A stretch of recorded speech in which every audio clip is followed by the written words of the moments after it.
Tahukah kamu? Di channel Sehat 20 Menit, aku akan menjelaskan secara detail penyebab, gejala dan cara mengobati dari berbagai penyakit. Supaya kita selalu sehat secara jasmani dan rohani. Nah, sekarang aku akan menjelaskan mengenai sakit mata. Yuk kita dengarkan bersama. Apa itu masuk angin?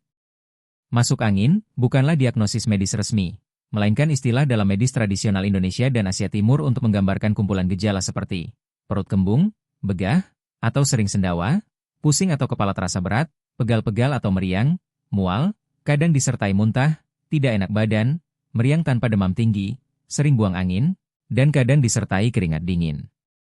Dalam pengertian medis modern, masuk angin adalah kombinasi dari gangguan ringan pada sistem pencernaan, sirkulasi, dan pernapasan, seringkali dipicu oleh paparan cuaca, pola makan, kelelahan, dan stres. Penyebab utama masuk angin, secara fisiologis.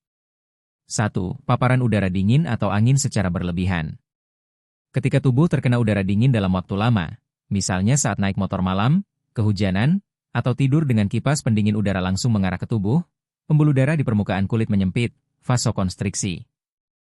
Akibatnya, aliran darah ke permukaan tubuh berkurang, dan tubuh kesulitan mengatur suhu, sehingga timbul rasa menggigil, pegal, dan perasaan tidak enak badan. Secara tradisional, kondisi ini diartikan sebagai angin yang masuk ke dalam tubuh. 2. Gangguan pada sistem pencernaan, dispepsia atau flatulensi. Ketika seseorang terlambat makan, makan berlebihan, atau mengonsumsi makanan yang sulit dicerna, berlemak, pedas, atau bersoda, gas akan menumpuk di saluran pencernaan. Penumpukan gas ini menimbulkan sensasi perut kembung, mual, sering sendawa atau buang angin, yang secara umum diartikan sebagai gejala masuk angin. Jadi, banyak kasus masuk angin sebenarnya adalah gangguan lambung ringan. 3. Penurunan daya tahan tubuh. Saat tubuh kelelahan, kurang tidur, atau stres, sistem imun melemah. Tubuh menjadi lebih sensitif terhadap perubahan suhu dan rentan terhadap infeksi virus ringan seperti flu atau pilek. Kondisi awal ini sering dirasakan sebagai gejala masuk angin, pegal, meriang, dan lesu. 4. Sirkulasi darah yang tidak lancar. Aktivitas berat, duduk terlalu lama, atau stres juga bisa menghambat sirkulasi darah. Akibatnya, oksigenasi jaringan menurun, sehingga otot terasa nyeri dan tubuh terasa lemah. Secara tradisional, ini dianggap akibat angin yang terjebak di dalam tubuh. 5. Infeksi virus ringan. Banyak kasus masuk angin sebenarnya merupakan infeksi virus ringan seperti common cold, selesma. Virus menyebabkan tubuh terasa meriang, pegal, batuk ringan, pilek, dan kadang mual.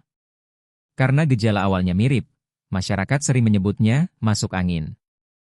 Faktor risiko dan kebiasaan yang memperburuk masuk angin. 1. Tidur dengan kipas atau AC langsung mengarah ke tubuh, membuat suhu tubuh turun drastis dan mengganggu keseimbangan termoregulasi. 2. Makan tidak teratur atau terburu-buru, meningkatkan produksi gas di lambung. 3. Konsumsi makanan berlemak, pedas, atau asam berlebih, menyebabkan lambung bekerja lebih keras dan menimbulkan kembung. 4. Kelelahan fisik dan stres emosional, menurunkan sistem imun dan menimbulkan rasa pegal serta pusing. 5. Kurang tidur, membuat tubuh sulit menjaga suhu dan daya tahan. 6. Perubahan cuaca ekstrim, tubuh butuh adaptasi suhu, terutama dari panas ke dingin, yang sering memicu gejala masuk angin. Penjelasan medis versus tradisional. 1. Perspektif tradisional. 2. Penjelasan medis modern. Angin luar masuk ke tubuh melalui pori-pori paparan dingin menyebabkan penyempitan pembuluh darah dan gangguan termoregulasi. Angin terjebak di tubuh menyebabkan kembung dan pegal. Gas berlebih di saluran pencernaan dan ketegangan otot diperlukan, kerokan, agar angin keluar kerokan meningkatkan sirkulasi darah superficial dan memberi sensasi hangat serta relaksasi. Dingin menyebabkan masuk angin. Dingin menurunkan metabolisme dan daya tahan tubuh. Gejala klinis yang umum dirasakan. 1. Kepala terasa berat atau pusing ringan. 2. Perut terasa penuh dan kembung. 3. Sering bersendawa atau buang angin. 4. Badan pegal-pegal. 5. Keringat dingin. 6. Nafsu makan menurun. 7. Rasa ingin muntah. 8. Kadang disertai demam ringan atau batuk pilek. Kesimpulan sementara, masuk angin bukan penyakit tunggal, melainkan kombinasi gejala ringan akibat ketidakseimbangan tubuh baik karena paparan cuaca dingin, gangguan pencernaan, stres, atau infeksi ringan. Secara medis, kondisi ini sering berkaitan dengan 1. Dispepsia, gangguan lambung. 2. Influenza ringan, flu biasa, atau sirkulasi darah yang melambat akibat kelelahan dan paparan suhu dingin. Catatan tambahan, kerokan bukan terapi medis, tetapi dapat memberikan efek placebo positif dan meningkatkan sirkulasi darah lokal, sehingga orang merasa lebih lega. Namun, bila gejala seperti demam tinggi, muntah berat, nyeri dada, atau sesak napas muncul, itu bukan masuk angin biasa dan harus segera diperiksa ke dokter. Berikut penjelasan secara detail tentang alasan dan penyebab masuk angin dalam 10 bagian utama agar mudah dipahami dari sisi ilmiah maupun kebiasaan sehari-hari. Bagian 1. Masuk angin bukan penyakit, tapi kumpulan gejala. Di Indonesia, istilah masuk angin sudah sangat melekat di kehidupan sehari-hari. Hampir semua orang pernah mengucapkannya atau mendengarnya sejak kecil. Saat seseorang terlihat lemas, mual, pegal, atau tidak enak badan, biasanya akan muncul komentar seperti, "Wah, kamu masuk angin tuh." Istilah ini terasa akrab, bahkan menjadi bagian dari budaya pengobatan tradisional masyarakat. Namun, jika ditinjau dari sudut pandang kedokteran modern, masuk angin bukanlah penyakit, melainkan kumpulan gejala dari berbagai gangguan ringan yang terjadi pada tubuh manusia. Makna dan asal istilah masuk angin.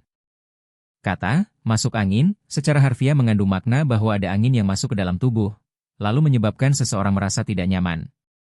Pandangan ini berasal dari kepercayaan masyarakat bahwa tubuh manusia memiliki keseimbangan antara unsur panas dan dingin. Jika terlalu banyak angin atau udara dingin yang masuk, maka tubuh akan mengalami ketidakseimbangan, dan muncullah rasa sakit. Konsep ini sebenarnya tidak hanya dikenal di Indonesia, tetapi juga di beberapa budaya Asia lainnya. Di Tiongkok, misalnya, dikenal istilah Feng Han, angin dingin, sementara di Korea disebut Pung, dan di beberapa daerah di Jepang dikenal dengan Kaze. Semua istilah itu mengacu pada satu hal, kondisi tubuh yang tidak seimbang akibat pengaruh lingkungan, terutama udara dingin. Jadi, istilah masuk angin adalah bentuk lokal dari pemahaman tradisional Asia Timur mengenai gangguan keseimbangan tubuh. Pandangan medis tentang masuk angin. Dalam dunia medis modern, istilah masuk angin tidak dikenal secara resmi. Tidak ada diagnosis bernama masuk angin di dalam buku panduan medis internasional seperti ICD, International Classification of Diseases, yang dikeluarkan oleh WHO. Namun, dokter-dokter di Indonesia tentu memahami apa yang dimaksud masyarakat ketika mereka mengatakan, "Saya masuk angin." Biasanya, dokter akan menelusuri lebih dalam gejala yang dikeluhkan pasien apakah berupa kembung, mual, pusing, pegal, atau demam ringan lalu mencari penyebab fisiologis di baliknya. Artinya, masuk angin bukanlah satu penyakit, melainkan kumpulan gejala yang bisa disebabkan oleh banyak faktor berbeda. Ada yang berasal dari gangguan pencernaan, ada yang dari kelelahan, infeksi ringan, gangguan sirkulasi, atau bahkan stres. Jadi, istilah masuk angin lebih merupakan label umum yang diberikan masyarakat terhadap rasa tidak nyaman di tubuh yang belum jelas penyebab pastinya. Mengapa orang menyebutnya masuk angin? Ada alasan sederhana mengapa istilah ini begitu populer dan bertahan hingga kini. Pertama, karena pengalaman tubuh memang seringkali terasa seperti ada angin yang mengganggu. Saat perut kembung, seseorang merasa seperti ada udara terjebak di dalam perut. Saat punggung terasa pegal atau dingin, orang merasa seperti ada angin yang menusuk tubuhnya. Secara psikologis, perasaan itu mudah dijelaskan dengan istilah masuk angin. Kedua, karena pengobatan tradisional di masyarakat seringkali efektif meredakan gejala ini. Misalnya dengan kerokan, minum jahe hangat, atau istirahat sambil diselimuti. Ketika tubuh membaik setelah tindakan itu, orang menganggap benar bahwa anginnya sudah keluar. Padahal secara ilmiah, tubuh memang mengalami perbaikan karena peningkatan sirkulasi darah, efek relaksasi otot, dan rasa hangat yang menenangkan sistem saraf. Kumpulan gejala yang sering dianggap masuk angin, untuk memahami mengapa masuk angin bukan satu penyakit, kita harus melihat berbagai gejala yang sering menyertainya. Gejala-gejala ini sangat beragam, dan tiap orang bisa merasakannya dengan intensitas yang berbeda. Berikut ini beberapa gejala paling umum. Perut kembung dan sering bersendawa disebabkan oleh penumpukan gas di lambung akibat makan tidak teratur atau gangguan pencernaan.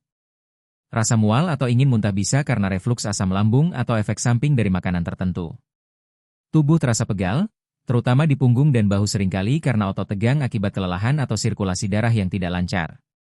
Kepala terasa berat, pusing, atau meriang biasanya akibat tekanan darah menurun, dehidrasi ringan, atau infeksi virus ringan.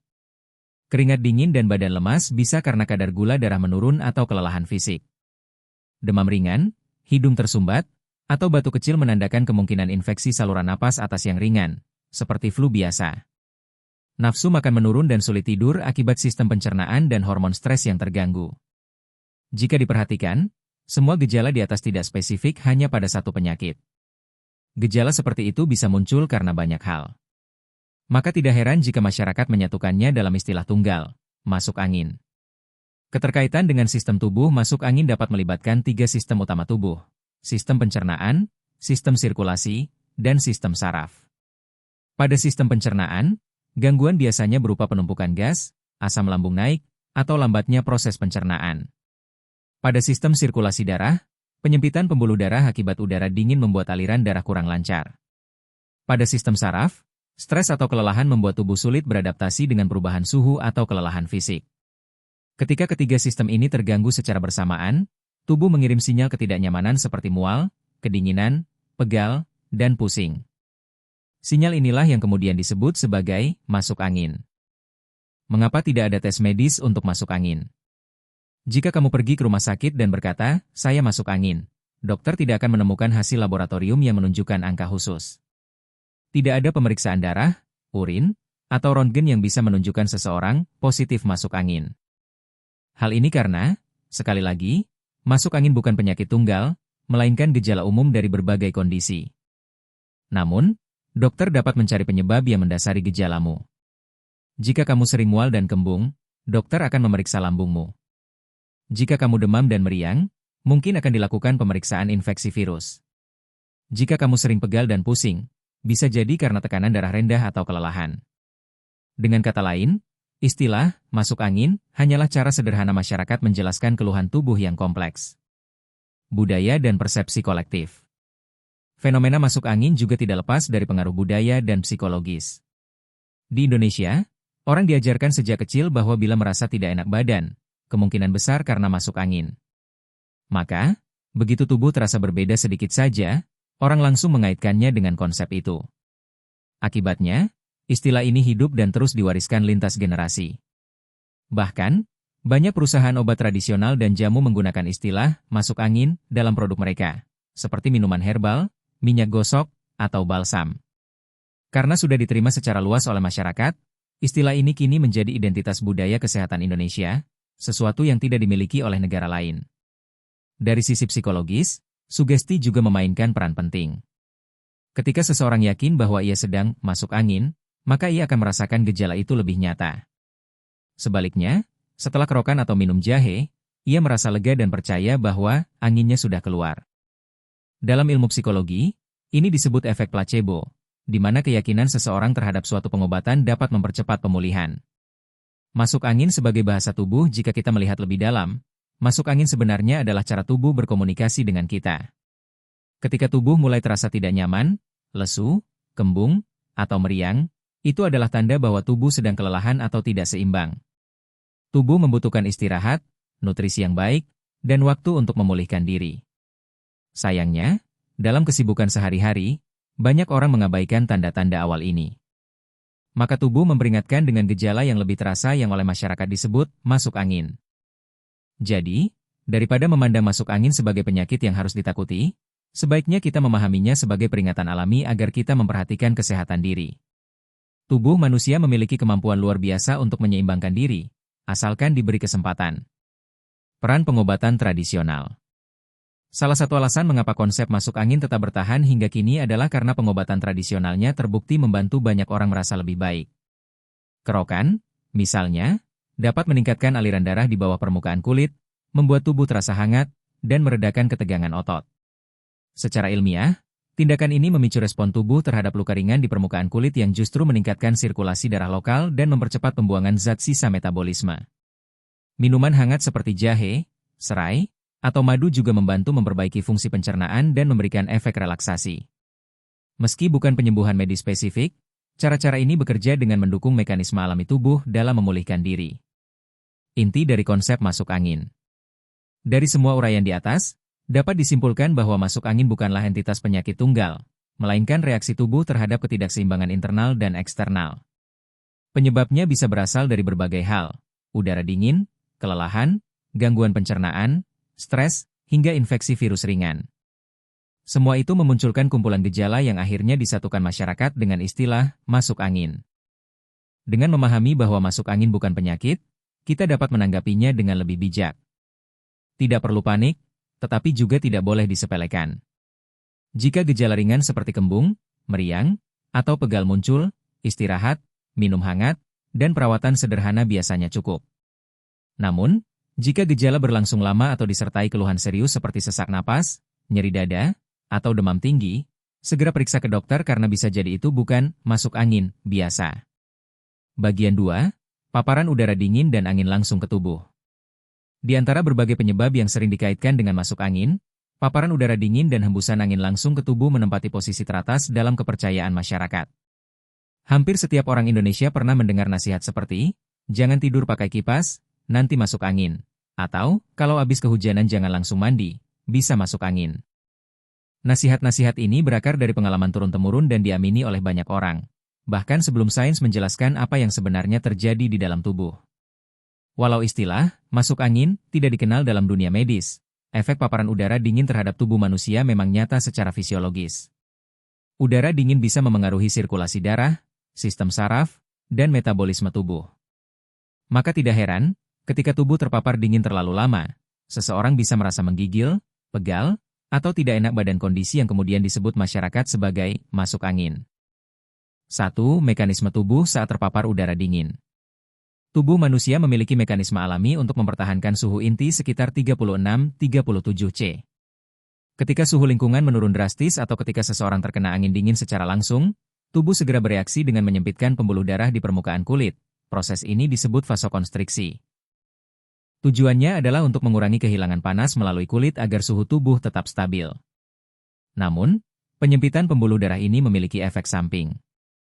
Ketika aliran darah ke jaringan tepi berkurang, otot dan kulit menjadi kurang mendapat oksigen dan nutrisi, sehingga menimbulkan sensasi pegal, kaku, atau nyeri. Itulah sebabnya, seseorang yang tidur di bawah kipas angin semalaman sering bangun dengan badan terasa kaku dan tidak segar. Dalam bahasa tradisional, kondisi ini dianggap karena angin yang masuk ke tubuh. Selain itu, udara dingin juga merangsang sistem saraf simpatis, bagian dari sistem saraf otonom yang mengatur respons fight or flight. Aktivasi ini meningkatkan tekanan darah dan denyut jantung sementara waktu. Jika berlangsung lama, tubuh akan terasa tegang, mudah lelah, dan muncul keluhan seperti pusing atau menggigil. 2. Mengapa tubuh tidak tahan terhadap angin dingin langsung? Mungkin kamu pernah bertanya, mengapa angin yang sebenarnya hanyalah udara yang bergerak bisa membuat seseorang merasa sakit atau tidak enak badan? Jawabannya terletak pada cara tubuh bereaksi terhadap perubahan suhu yang cepat. Ketika angin berhembus, udara yang bergerak mempercepat proses penguapan panas dari permukaan kulit. Ini disebut efek wind chill. Misalnya, suhu udara mungkin hanya 24 derajat Celcius, tetapi jika ada angin kencang, suhu yang dirasakan kulit bisa turun menjadi 20 derajat Celcius atau lebih rendah. Kulit yang kehilangan panas terlalu cepat akan mengirim sinyal ke otak bahwa tubuh sedang kedinginan, sehingga otak memerintahkan pembuluh darah menyempit dan otot bergetar, menggigil, untuk menghasilkan panas tambahan. Pada beberapa orang terutama yang daya tahan tubuhnya lemah atau sedang kelelahan, reaksi ini bisa berlebihan. Akibatnya, tubuh mengalami stres termal, yaitu kondisi ketika mekanisme pengaturan suhu tidak seimbang. Tubuh merasa dingin, sirkulasi darah melambat, dan otot terasa nyeri. Disinilah muncul gejala awal yang sering disalahartikan sebagai masuk angin. 3. Peran udara dingin dalam memicu gejala pencernaan. Paparan udara dingin tidak hanya memengaruhi kulit dan otot, tetapi juga dapat berdampak pada fungsi sistem pencernaan. Ketika tubuh dalam kondisi dingin, otak mengalihkan sebagian besar aliran darah dari organ dalam menuju permukaan kulit untuk mempertahankan suhu tubuh. Akibatnya, aliran darah ke lambung dan usus berkurang. Proses pencernaan pun melambat, menyebabkan mual, perut kembung, dan nafsu makan menurun. Selain itu, udara dingin juga dapat menstimulasi aktivitas saraf vagus yang berhubungan langsung dengan lambung. Aktivasi berlebihan saraf ini dapat memicu produksi asam lambung yang tidak seimbang, sehingga timbul keluhan seperti nyeri ulu hati, begah, atau sendawa berlebihan. Semua sensasi ini kemudian dianggap oleh masyarakat sebagai tanda bahwa angin sudah masuk ke dalam tubuh. 4. Dampak tidur dengan kipas angin atau AC langsung ke tubuh. Salah satu kebiasaan yang paling sering menyebabkan gejala mirip masuk angin adalah tidur dengan kipas atau AC yang langsung mengarah ke tubuh. Pada malam hari, suhu tubuh manusia secara alami menurun karena metabolisme melambat. Jika udara dingin dari kipas atau AC mengenai tubuh dalam waktu lama, terutama di bagian leher, punggung, atau perut, maka suhu permukaan kulit turun lebih cepat dari suhu inti tubuh. Penurunan suhu ini membuat pembuluh darah di bawah kulit menyempit secara terus-menerus, menyebabkan sirkulasi darah tidak lancar. Ketika seseorang bangun tidur, aliran darah yang tidak optimal tersebut membuat tubuh terasa lemas, pegal, dan pusing. Banyak yang mengira itu tanda masuk angin, padahal sebenarnya tubuh sedang bereaksi terhadap penurunan suhu dan sirkulasi darah yang terganggu. Selain itu, kipas atau AC juga bisa membuat udara di sekitar menjadi terlalu kering, yang dapat mengiritasi saluran pernapasan atas. Akibatnya, muncul gejala seperti tenggorokan kering, hidung tersumbat, atau batuk ringan. Karena gejala ini muncul bersamaan dengan rasa lelah dan dingin, masyarakat sering menyimpulkannya sebagai masuk angin. 5. Perubahan cuaca dan adaptasi tubuh. Indonesia memiliki iklim tropis, tetapi perubahan cuaca yang ekstrim tetap bisa terjadi, terutama saat peralihan musim, pancaroba. Pada masa ini, suhu udara dapat berubah drastis antara siang dan malam. Ketika seseorang tidak mempersiapkan tubuhnya dengan baik, perubahan suhu mendadak ini dapat mengganggu keseimbangan termal tubuh. Tubuh memerlukan waktu untuk beradaptasi terhadap lingkungan baru. Saat perpindahan dari tempat panas ke tempat dingin, misalnya dari luar ruangan ke ruangan ber-AC, sistem pengatur suhu di otak, hipotalamus, memerlukan beberapa menit untuk menyesuaikan diri. Jika adaptasi ini gagal atau terjadi terlalu cepat, muncul reaksi seperti menggigil, sakit kepala, dan rasa tidak nyaman di dada. Inilah sebabnya orang sering merasa masuk angin setelah dari perjalanan jauh atau berada di lingkungan dengan suhu yang berubah-ubah secara ekstrim. 6. Efek udara dingin pada sirkulasi darah dan otot. Paparan dingin yang lama juga menyebabkan otot-otot menjadi tegang dan kaku. Hal ini disebabkan oleh penyempitan pembuluh darah kecil di sekitar jaringan otot, yang membuat pasokan oksigen berkurang. Otot yang kekurangan oksigen akan memproduksi asam laktat, zat yang menyebabkan rasa nyeri atau pegal. Maka, orang yang bekerja di ruangan ber-AC atau di tempat berangin sering merasa punggung dan bahunya pegal. Selain itu, udara dingin dapat mengurangi viskositas, kekentalan, darah dan menurunkan kecepatan sirkulasi. Akibatnya, beberapa bagian tubuh seperti tangan, kaki, dan punggung terasa dingin dan berat. Tubuh yang berada dalam kondisi seperti ini mudah mengalami gangguan metabolik ringan yang membuat seseorang merasa lesu dan tidak bersemangat.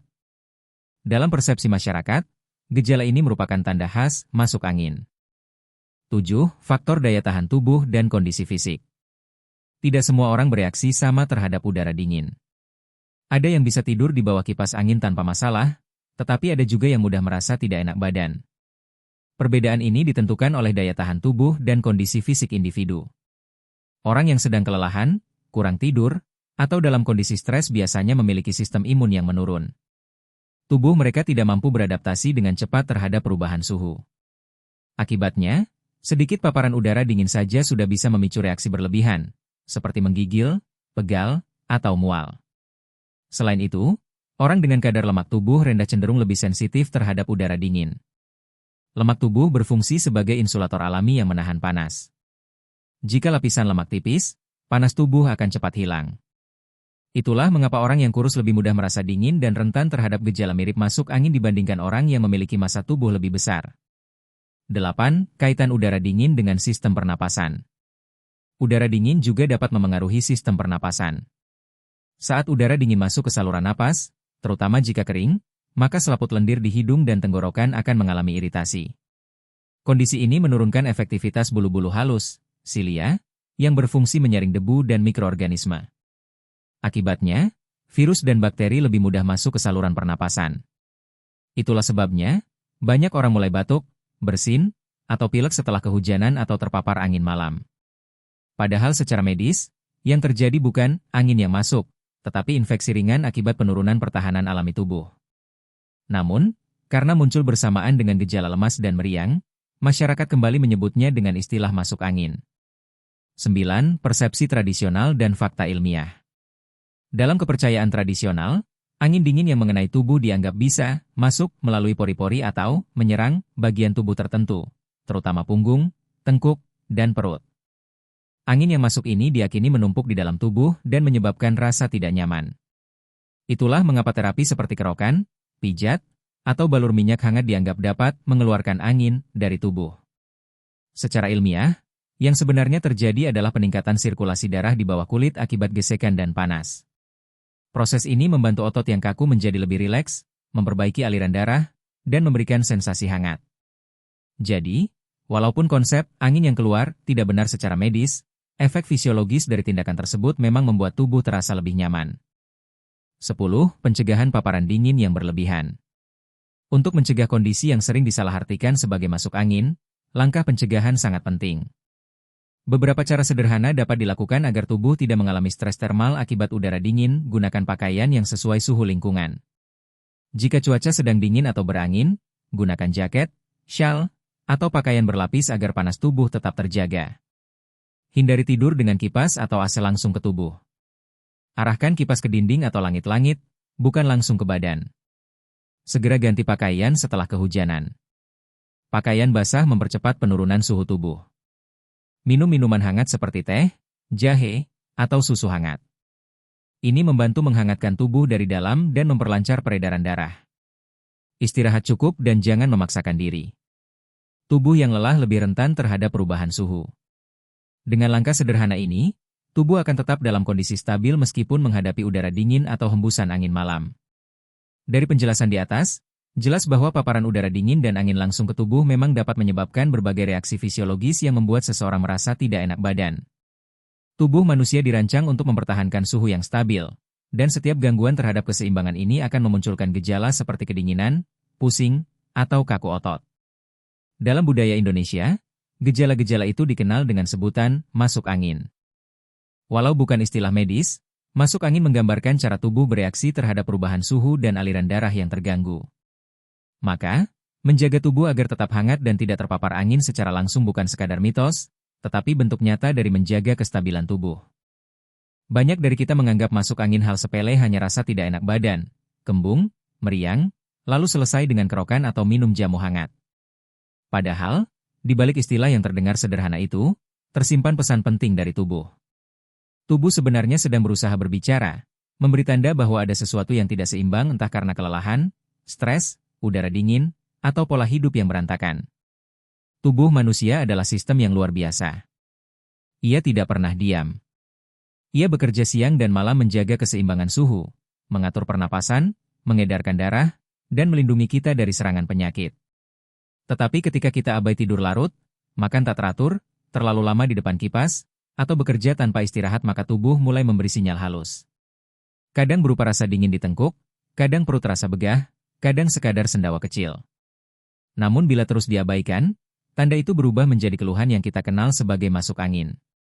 Saat seseorang mengeluh masuk angin, reaksi yang sering muncul adalah mencari cara cepat, kerokan, minum air hangat, atau pijat sebentar lalu beraktivitas lagi. Padahal, inti dari semua itu bukan hanya mengusir angin, melainkan memberi waktu bagi tubuh untuk pulih. Tubuh butuh istirahat agar sistem peredaran darah dan pencernaan kembali seimbang. Masuk angin bukan sekadar angin yang masuk, melainkan perasaan dingin yang tidak diterima tubuh dengan baik. Di saat suhu tubuh turun karena udara malam, darah mengalir lebih lambat, dan energi tubuh menurun. Jadi, bukan anginnya yang jahat, tapi tubuh kita yang sedang lemah dan tidak siap menghadapi perubahan suhu. Kita sering menyepelekan hal sederhana seperti membawa jaket saat keluar malam, mengeringkan tubuh setelah kehujanan, atau menghindari kipas angin langsung ke badan saat tidur. Namun hal-hal kecil inilah yang sering menjadi awal munculnya gejala masuk angin. Karena itu, mencegah jauh lebih bijak daripada mengobati.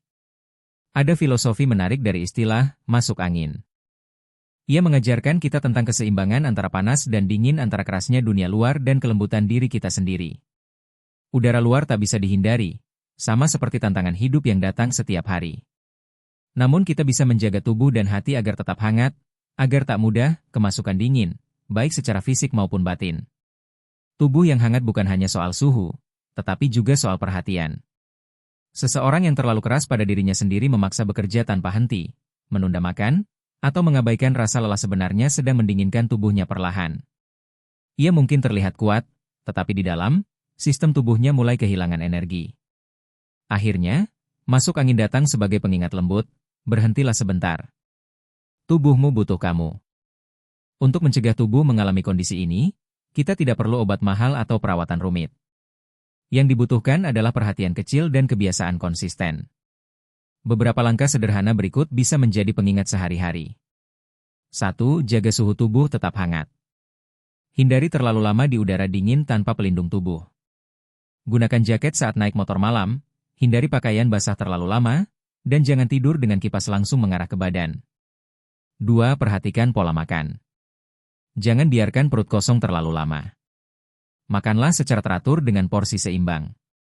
Hindari makanan terlalu berminyak atau terlalu dingin di malam hari karena bisa memicu penumpukan gas di lambung.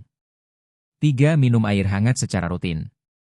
Air hangat membantu melancarkan peredaran darah dan menjaga suhu tubuh tetap stabil, terutama saat cuaca dingin atau setelah kehujanan. 4. Istirahat yang cukup. Tubuh tidak bisa bekerja tanpa batas. Tidur malam yang cukup memberi waktu bagi sistem kekebalan dan metabolisme untuk memperbaiki diri. 5. Kelola stres. Pikiran yang tenang berpengaruh besar pada kesehatan tubuh. Saat stres, aliran darah terganggu dan daya tahan menurun.